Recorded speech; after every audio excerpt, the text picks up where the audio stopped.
জাতীয় সংসদ নির্বাচন হতে যাচ্ছে। আমাদের দেশনেত্রীকে তিনি যেমন গণতন্ত্রকে প্রতিষ্ঠা করার জন্য ওনার জীবন উৎসর্গ করেছেন, দেশকে ভালোবেসে, দেশের 18 কোটি মানুষকে ভালোবেসে, এই ভালোবাসার আপনারা প্রতিদান দিয়েছেন এই ওনার জানাজায় শরীর হয়ে। এবং একজন রাজনৈতিক ব্যক্তিত্ব, রাজনৈতিক নেতা যখন মৃত্যুবরণ করে তার কবর জিয়ারত করতে এই লক্ষ জনতার সুর আজও চলছে। এবং জনতার যে শুধু বাংলাদেশ জাতীয়তাবাদী দল নয়, সাধারণ জনগণ এখানে প্রতিদিন শিশু, আবাল পুত্র বনিতা সবাই এখানে কবরে এসে জিয়ারত করেন এবং এগুলো দেখার জন্য অধীর আগ্রহে দূর দূরান্ত থেকে ছুটে আসে।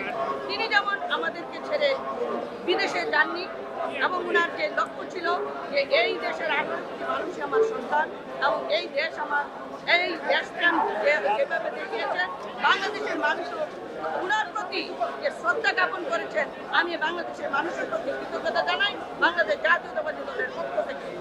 এবং আপনারা সবাই এই ম্যাডামের জন্য দোয়া করবেন, উনি যেন আল্লাহ যেন ওনাকে জান্নাতবাসী করেন।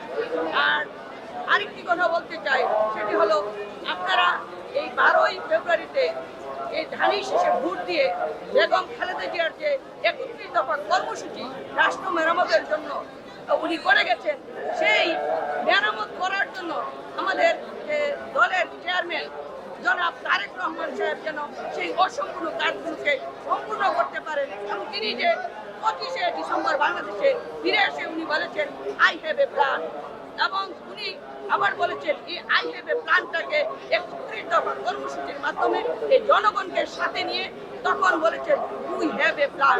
ওই প্ল্যানটাকে বাস্তবায়ন করার জন্য আপনারা 12ই ফেব্রুয়ারি ধানি শেষে ভোট দিয়ে এই জনগণের আপনারা আপনাদের পছন্দের এই দল বাংলাদেশ জাতীয়তাবাদী দলকে সরকার গঠনে সহযোগিতা করবেন এবং আধুনিক রাষ্ট্র মেরামত করে এবং দেশনেত্রী বেগম খালেদা জিয়ার যে অসম্পূর্ণ কাজগুলোকে যেন আমাদের দেশনায়ক তারেক রহমান সম্পূর্ণ করতে পারে, সেই জন্য দেশবাসীর কাছে দোয়া যাচ্ছি।